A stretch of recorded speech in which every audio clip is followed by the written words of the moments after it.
बड़ी खबर, आज बीजेपी संसदीय बोर्ड की बैठक होने वाली है। कैबिनेट बैठक के बाद संसदीय बोर्ड की बैठक होगी। अब से थोड़ी देर बाद बीजेपी संसदीय बोर्ड की बैठक होगी। संसदीय बोर्ड की बैठक में पर्यवेक्षकों के नाम तय होंगे। प्रधानमंत्री मोदी की अध्यक्षता में ये बैठक होने वाली है। तो ये बड़ी जानकारी आपकी टीवी स्क्रीन पर है आज, क्योंकि इस वक्त केंद्रीय कैबिनेट की बैठक चल रही है और इसके ठीक बाद, जिसका जिक्र मेरे सहयोगी अक्षय से थोड़ी देर पहले कर रहे थे, कि संसदीय बोर्ड की बैठक भी होने वाली है। अब ये बैठक इसीलिए बहुत ज्यादा इंपॉर्टेंट हो जाती है क्योंकि इसी बैठक में तय होगा कि आखिरकार कौन होगा पर्यवेक्षक, क्योंकि दिल्ली में सरकार गठन की कवायद इस वक्त बेहद तेज चल रही है और इसी को लेकर के पर्यवेक्षकों के जो नाम है वो अब से मुझे लगता है कि कुछ देर के बाद स्पष्ट हो जाएंगे कि आखिरकार भारतीय जनता पार्टी की तरफ से किस नाम पर मुहर लगती है। अब ये जो पर्यवेक्षक हैं वो जो विधायक दल की बैठक होगी उसमें भी मौजूद रहेंगे, क्योंकि आज दिल्ली में कौन बनेगा मुख्यमंत्री इस पर से भी पर्दा उठ जाएगा। तो उससे पहले संसदीय बोर्ड की बैठक होने वाली है। ये बड़ी जानकारी, अब से थोड़ी देर के बाद बीजेपी संसदीय बोर्ड की बैठक होने वाली है। प्रधानमंत्री नरेंद्र मोदी इस बैठक की अध्यक्षता करेंगे और इसी बैठक के बाद पर्यवेक्षकों के जो नाम है वो यहाँ पर तय कर दिए जाएंगे। तो इस वक्त की बड़ी जानकारी, अब से थोड़ी देर के बाद पर्यवेक्षकों के संबंध में जानकारी सामने आ जाएगी। और क्योंकि दिल्ली की अगर बात करें तो दिल्ली में शपथ ग्रहण समारोह कल होने वाला है सुबह 11 बजे, और इससे पहले हलचल आज के दिन बहुत ज़्यादा तेज हो जाती है। बीजेपी संसदीय बोर्ड की अब से थोड़ी देर के बाद बैठक होने वाली है प्रधानमंत्री की अध्यक्षता में। इस वक्त पीएम हाउस पर केंद्रीय कैबिनेट की बैठक चल रही है और उसके बाद जैसे ही वो बैठक खत्म होगी उसके बाद संसदीय बैठक होगी जिसमें तमाम चेहरों की मौजूदगी रहेगी। और इसी संसदीय बोर्ड की बैठक के बाद पर्यवेक्षक कौन होगा इसको लेकर के स्पष्टता यहाँ पर सामने आ जाएगी।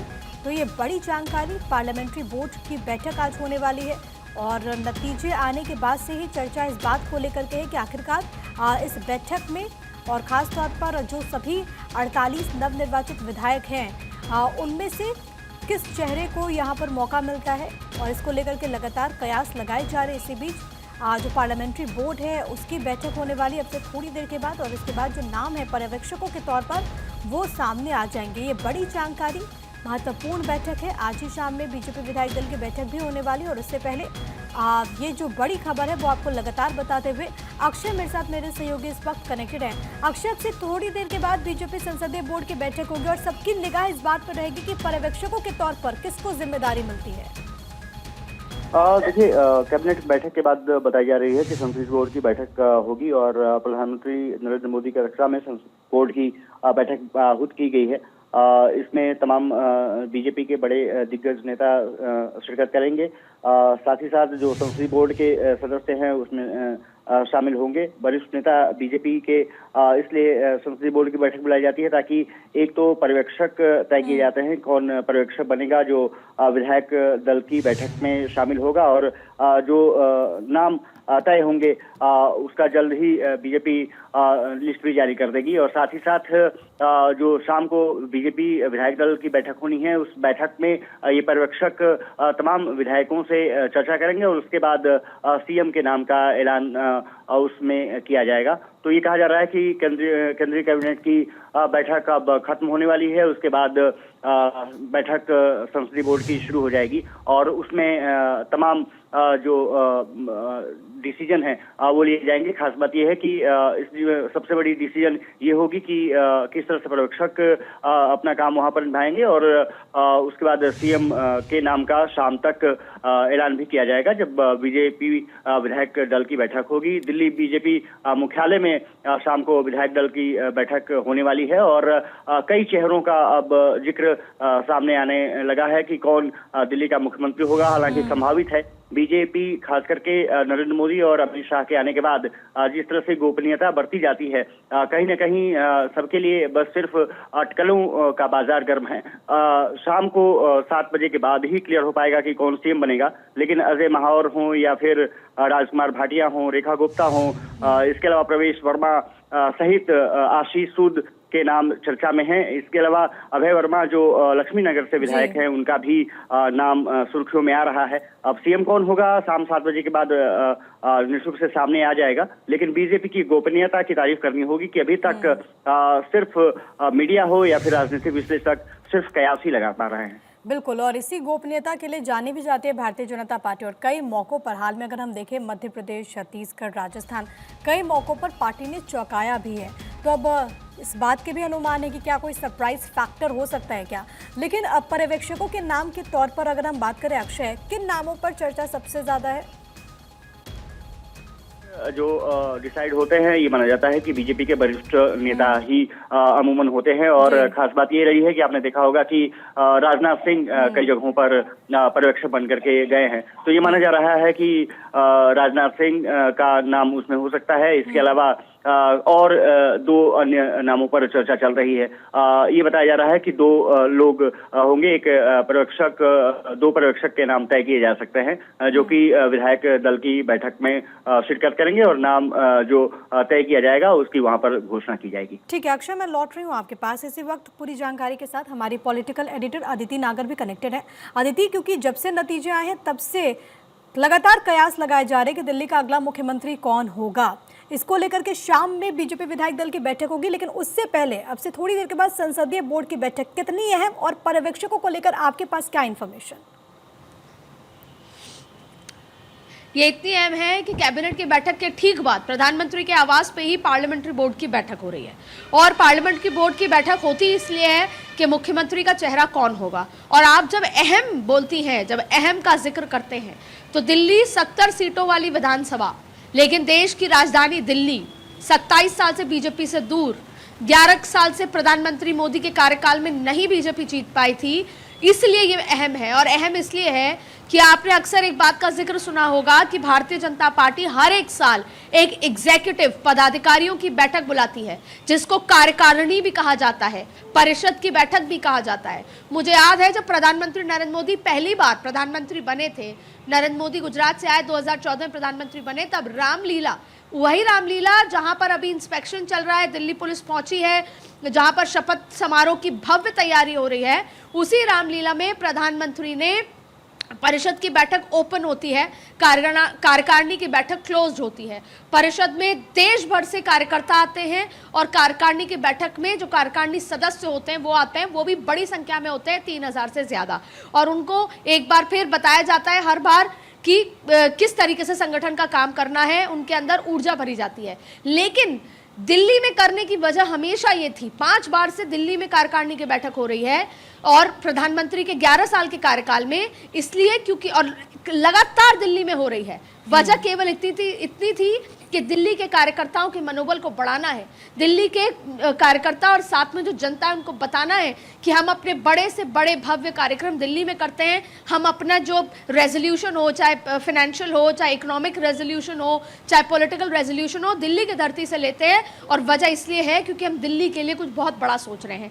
आपको याद होगा कि उड़ीसा में भी हुई कार्यकारिणी की बैठक, अलग अलग जगह पर भी हुई, लेकिन दिल्ली में लगातार 5 बार हुई। उसकी वजह ये थी, और रामलीला से प्रधानमंत्री ने वो विकसित भारत का सपना देखा था, और इस विकसित भारत में जब तक दिल्ली शामिल नहीं होता तब तक वो सपना अधूरा होता है। और वो सपना अब पूरा होने जाने वाला है, क्योंकि देश की राजधानी दिल्ली अब भारतीय जनता पार्टी के साथ होगी। और एक्चुअल में डबल इंजन की सरकार का काम कैसा होता है वो दिल्ली दर्शाएगा। इसीलिए अब जो पार्लियामेंट्री बोर्ड की बैठक है उसमें मोहर लगने वाली है। अब एक बात सीधी 3 बिंदुओं में समझनी बहुत जरूरी है कि जब भी किसी पॉलिटिकल पार्टी के फैसले कैसे लिए जाएं, क्योंकि आज के जमाने में ना खबरें बाहर छनकर आती हैं, इसलिए ये समझना जरूरी है कि कोई भी पॉलिटिकल पार्टी की सोच कैसी है, वो किस सोच के साथ काम करती है। तो ये बात तो समझ आ गई कि मुख्यमंत्री का नाम किसी भी राज्य का हो वो सरप्राइज एलिमेंट ही रहता है। यहाँ तक कि जो प्रदेश अध्यक्ष हैं उनसे हमने चर्चा की तो उनको भी अभी तक नहीं पता कौन होगा। उन्होंने भी वही 5 नाम गिनाए जो मीडिया गिना रही है। तो जाहिर तौर पे इसको जातीय समीकरण से मेल करके जोड़ा जाएगा, क्योंकि इसमें पूरा दिल्ली पीएमओ और उसकी इमेज, नरेंद्र मोदी की इमेज पर दिल्ली की सरकार है। नरेंद्र मोदी के वादों पर दिल्ली की सरकार आई है। नरेंद्र मोदी ने कहा कि मैं जो कहता हूं वो करता हूं, इसीलिए उस पर सरकार आई है। तो ऐसा कोई चेहरा होना चाहिए जो जनता से जुड़ा हुआ हो, जातीय समीकरण में फिट बैठता हो, जिसका मैसेज उत्तर प्रदेश में भी जाए, बिहार में भी जाए। तो संभवतः लगातार इस बात की चर्चा है, जैसे कि प्रवेश वर्मा को लेकर, तो ये बात तो तय है कि बड़ी संख्या में जाट समुदाय से विधायक बने हैं, तो प्रवेश वर्मा को कोई ना कोई एक बड़ी जिम्मेदारी दी जाएगी अगर मुख्यमंत्री नहीं बनाने की जिस तरह से कयास लगाए जा रहे हैं। दूसरी बड़ी बात है, भारतीय जनता पार्टी के सोच का हम जिक्र कर रहे थे। Bharatiya Janata party Hindutva vote bank पर काम करती है। आपने देखा हरियाणा में भी, महाराष्ट्र में कटोगे तो बटोगे जैसा जिक्र हुआ, एक है तो सेफ है, और आप देखिए कितनी जबरदस्त जीत हुई।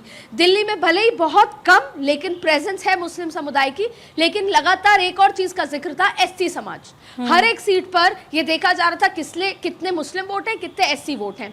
भारतीय जनता पार्टी की जो जीत है उसका सबसे बड़ा कारण है एससी वोट बैंक का लामबंद होकर बीजेपी को वोट करना। तो संभवतः ये चर्चा है कि किसी एससी समाज के व्यक्ति को जो जनता से जुड़ा हुआ हो, नरेंद्र मोदी, अमित शाह जिसकी कार्यप्रणाली पर विश्वास करते हो और वो काम कर सके, तो कहीं ना कहीं एससी समुदाय को देखा जा रहा है कि उसको दिया जाएगा। ये बात अलग है कि हमने जेपी नड्डा से जिक्र किया ऑफ रिकॉर्ड, तो उन्होंने कहा कि डिप्टी सीएम जैसी कोई फॉर्मूला यहाँ पर लागू नहीं किया जाएगा जैसे राजस्थान में हुआ या अन्य राज्यों में ज्यादा बड़ी और बहुत सारी जाति समीकरण को बैलेंस करना हो। तो ऐसे में अब ये देखना होगा, क्योंकि देखिए एससी समुदाय का एक सीधा सीधा मैसेज जाएगा जो कि उत्तर प्रदेश में जाने वाला है। हम एक्सट्रीमली बैकवर्ड क्लास जो कि नीतीश कुमार का वोट बैंक मानते हैं, वैसे ही हम एससी समुदाय का वोट बैंक बहुत महत्वपूर्ण है, और एससी का जिक्र राहुल गांधी पार्लियामेंट में सड़कों पर हमेशा उठाते हैं उसी का काउंटर करने के लिए। तो जाहिर तौर पे तमाम नाम फेरिस्त है, और यहाँ पर देखिए ब्राह्मण समुदाय को भी आपको केटर करना है, ओबीसी समुदाय को भी केटर करना है, एससी समुदाय को भी केटर करना है, सिख समुदाय को भी आपको बैलेंस करना है, पंजाबी समुदाय को भी बैलेंस करना है। तो ये तमाम, और फिर पूर्वांचली को भी बैलेंस करना है, और यहाँ तक कि आपको उत्तरांचली को भी बैलेंस करना है आपको। तो इन सभी को कैसे बैलेंस करते हैं, इसलिए आप जो प्रमुख 6-8 नाम देखेंगे, देखिए ये बात समझ लेनी चाहिए कि भारतीय जनता पार्टी में जो मुख्य चेहरा है वो नरेंद्र मोदी का चेहरा है। आप मुख्यमंत्री बनाते हैं, वो आप मुख्यमंत्री प्रधानमंत्री के एजेंडे को जमीन पर लागू करते हैं, लेकिन जो प्रमुख 5 नाम है जिनके पास फाइनेंस होगा, सड़कों का डिपार्टमेंट होगा, जिनके पास तमाम ऐसे प्रमुख डिपार्टमेंट होंगे जिसमें काम करना है, यहाँ तक कि संभवतः यमुना को लेकर एक कोई बड़ा डिपार्टमेंट जो कि जल शक्ति से जोड़ दिया जा सकता है, क्योंकि यमुना का प्रोजेक्ट एक बहुत महत्वपूर्ण और महत्वाकांक्षी प्रोजेक्ट है। तो अभी बहुत कुछ सरप्राइजेस मिलने बाकी हैं, लेकिन कल का दिन दिल्ली वासियों और दिल्ली के कार्यकर्ता भारतीय जनता पार्टी के लिए बेहद महत्वपूर्ण। बिल्कुल आदित्य, आपने बहुत अच्छे तरीके से समझाया भी। दिल्ली का ऐतिहासिक रामलीला मैदान जिसने बहुत ऐसे महत्वपूर्ण लम्हे देखे हैं, जिसका साक्षी रहा, और कल एक और तस्वीर दिल्ली से रामलीला मैदान से सामने आएगी। लेकिन आदित्य, जब आप तमाम समीकरणों की बात कर रही थी कि किस तरीके से दिल्ली के सीएम चयन को लेकर के तमाम बिंदुओं का ख्याल रखा जाएगा, अलग अलग जो वर्ग है उसको साधने की कोशिश की जाएगी, लेकिन महिला फैक्टर कितना इंपॉर्टेंट हो जाता है। खबर यह भी है कि रेखा गुप्ता का नाम भी महिला मुख्यमंत्री के तौर पर देखा जा रहा है कि अगर संभावना बनती है तो उनको भी तरजीह दी जा सकती है। कितना इंपॉर्टेंट ये फैक्टर है, क्योंकि दिल्ली की अगर आबादी की बात करें, मुझे लगता है 49% महिला आबादी है, महिला वोटर्स हैं। देखिए प्रिया, आपकी को बधाई, क्योंकि मैंने सारे पॉइंट्स लिए और महिला का जिक्र नहीं किया था। मुझे लग रहा था हम अपनी चर्चा में इसको आगे लाएंगे। ये बहुत महत्वपूर्ण फैक्टर है, क्योंकि देखिए क्या होता है, जो हमने पॉलिटिकल पार्टीज के काम करने के तरीके में देखा, जो अरविंद केजरीवाल थे वो क्या चाहते थे कि मेरा वोट बैंक इंटैक्ट रहे, एससी वोट बैंक, झुग्गी झोपड़ी, मुस्लिम वोट बैंक, मेरा खास तौर पे जो नीचे तबके का वोट है इंटैक्ट रहे, जो नहीं रह पाया। कांग्रेस क्या चाहती थी कि मेरा अरे भाई पुराना वोट बैंक वापस आ जाए जितना भी आ सकता है। लेकिन भारतीय जनता पार्टी चाहे दिल्ली का चुनाव हो चाहे दूसरे चुनाव हो, क्या चाहती है कि जो वोट बैंक है वो तो इंटैक्ट रहे, और नया वोट बैंक कैसे बने। तो जब नरेंद्र मोदी आए तो उन्होंने सबसे पहले एक नया वोट बैंक खड़ा किया लाभार्थी का, जो बियॉन्ड जाति समीकरण था, बियॉन्ड जाति से ज्यादा धर्म के भी बियॉन्ड था। उन्होंने 3 तलाक किया, मुस्लिम महिलाओं ने वोट किया, उन्होंने एक नया वोट बैंक खड़ा किया जो ना एससी था, ना ओबीसी था, ना हिंदू था, ना मुस्लिम था, ना अलग अलग लिहाज से। वो वोट बैंक था जाति और धर्म के बियॉन्ड जाकर लाभार्थी वोट बैंक। ठीक वैसे ही काम करते करते उन्होंने एक नया वोट बैंक शुरू किया, महिला वोट बैंक। और ये हमने देखा पिछले दिनों कि झारखंड में उसी महिला ने जेएमएम को चुना, तो महाराष्ट्र में उसी समय हुए चुनाव में महिलाओं ने भारतीय जनता पार्टी को चुना। सरकार उसकी बन रही है, हरियाणा में भी, राजस्थान में भी, देश भर में, जिसको महिलाएं चुन रही हैं, और वास्तविकता में वो घर के साथ साथ देश चलाने का काम कर रही हैं। तो और उससे बड़ी बात कि आप देखिए रेखा गुप्ता का नाम जबरदस्त चर्चाओं में है। वजह क्या है कि आप नाराज जाटों को नहीं कर सकते, ओबीसी समुदाय को नहीं कर सकते, आप कैसे बैलेंस करेंगे। तो एक सबसे बड़ी वजह है कि आप महिला को बना दीजिए। वजह क्योंकि यही नरेंद्र मोदी ने 27 साल बाद महिला आरक्षण बिल को वो करा है, टेबल करके बिल को पारित करा है। अब भले ही उसमें समय लग जाए महिला आरक्षण बिल को पूरी तरीके से लागू होने में, लेकिन ये नरेंद्र मोदी देश की राजधानी दिल्ली में एक महिला चेहरा देकर ये मैसेज देना चाहते हैं कि हम ना सिर्फ वोट लेते हैं, इसका उदाहरण आदित्य इस बात से भी समझा जा सकता है कि खबर यह है कि कल शपथ ग्रहण को लेकर के लाडली बहनों को भी विशेष तौर पर आमंत्रित किया जा रहा है। मैं लौट रही हूँ आदित्य आपके पास, एक बड़ी खबर इसी से जुड़ी हुई मिल रही है कि दिल्ली के नए सीएम की शपथ की तैयारियां बेहद तेज है। दिल्ली पुलिस कमिश्नर रामलीला मैदान पहुंचे, शपथ ग्रहण की तैयारियों का जायजा लेने के लिए पुलिस कमिश्नर यहां पर पहुंचे हैं और लगातार कल से दिल्ली के ऐतिहासिक रामलीला मैदान से तस्वीरें सामने आ रही है, जो कि भारत 24 आप तक पहुंचा भी रहा है। ये जीत बहुत बड़ी है, ये जश्न बहुत बड़ा है और ऐसे में शपथ ग्रहण समारोह भी उसी स्तर का हो, ये कोशिश भारतीय जनता पार्टी करते हुए इसके लिए बाकायदा जिम्मेदारी भी विनोद तावड़े और तरन चुग को दी गई है। बीते दिनों आपने देखा कि किस तरीके से रामलीला मैदान तमाम चेहरे पहुंचते हैं और अब जो बड़ी जानकारी है वो ये कि पुलिस कमिश्नर भी बाकायदा यहाँ पर पहुंचे हैं और तैयारियों का वो जायजा ले रहे हैं। मेरे साथ अदिति नागर हमारी पॉलिटिकल एडिटर लगातार कनेक्टेड है। और अदिति, जिस बात का हम जिक्र कर रहे थे और आपने भी कहा कि दिल्ली कितनी ज्यादा महत्वपूर्ण है, देश की राजधानी है, 27 साल के बाद बीजेपी का सूखा खत्म हुआ, लेकिन कल 11 बजे दिल्ली के ऐतिहासिक रामलीला मैदान से एक जो तस्वीर आएगी वो शक्ति प्रदर्शन का भी संदेश देगी, जिसे बीजेपी शासित राज्यों के मुख्यमंत्री और एनडीए के भी तमाम बड़े चेहरे मौजूद रहेंगे। बिल्कुल, देखिए एनडीए के तमाम चेहरे मौजूद रहेंगे, तमाम मुख्यमंत्री वहाँ मौजूद रहने वाले हैं और वो सभी लोग रहने वाले हैं जो चुनाव प्रचार में वहाँ पर रहे।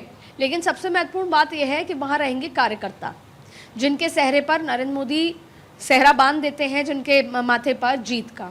और ऐसा नहीं है कि सिर्फ दिल्ली के कार्यकर्ता, वैसे भी दिल्ली एक कॉस्मोपॉलिटन शहर है जहाँ पर उत्तराखंड के, पूर्वांचल के, राजस्थान के, बिहार से आप आसपास के जितने भी नेबरिंग हैं, जहाँ की 14 सीटें बीजेपी ने जीती हैं बॉर्डर के इलाकों की, उन बॉर्डर के तमाम राज्य के कार्यकर्ता वहाँ पर आएंगे। वहाँ पर महिला लाडली बहनें वहाँ पर होने वाली हैं। वहाँ पर देखिए आप तमाम तरीके के कार्यकर्ता वहाँ आएंगे और वो केवल और केवल नरेंद्र मोदी को देखने, नरेंद्र मोदी को मिलने आएंगे। इसके अलावा देखिए जो दिल्ली की जनता है उनको भी एक बहुत उम्मीद है, वही उम्मीद जो उम्मीद उन्होंने शीला दीक्षित को हटाकर अरविंद केजरीवाल को लेकर आए थे कि एक आम व्यक्ति है, आम भाषा में बात करता है, आम लोगों की परेशानी समझता है, उसको पता है सुबह से लेकर रात तक ये 4 परेशानी होती हैं, जिसमें पीने का पानी है, ये तमाम तरीके के जो बिजली की बात है, इसके अलावा दिहाड़ी की बात है, पैसे बचाने की बात है, क्लिनिक बीमारी हो तो पास में डॉक्टर मिल जाए और सड़क और बस सेवा फ्री मिल जाए, सड़क पे गड्ढे कम हो। इन्हीं छोटी सी बातों के लिए उसको रखा था। तो वो जो उम्मीद थी जिसके लिए उन्होंने 10 साल दिए कि कोई बात नहीं, एक कार्यकाल नहीं दूसरा ले लो, लेकिन उससे भी बड़ी उम्मीद, क्योंकि नरेंद्र मोदी के लिए कहते हैं कि नरेंद्र मोदी है तो मुमकिन है वो उनकी बातें। तो ऐसे में नरेंद्र मोदी पे विश्वास के साथ दिल्ली की जनता भी कल बहुत ज्यादा उत्सुकता से ये इंतजार कर रही है। एक तो है उम्मीद की बात कि नरेंद्र मोदी क्या करेंगे, दूसरे जो वहां का व्यापार संघ है या वहां के बहुत सारे ऐसे सेक्टर्स हैं जो ये देख रहे हैं कि मुख्यमंत्री कैसा है। अक्सर देखा जाता है कि मुख्यमंत्री के व्यापार फ्रेंडली, कि मोदी की गारंटी मतलब गारंटी के पूरा होने की गारंटी।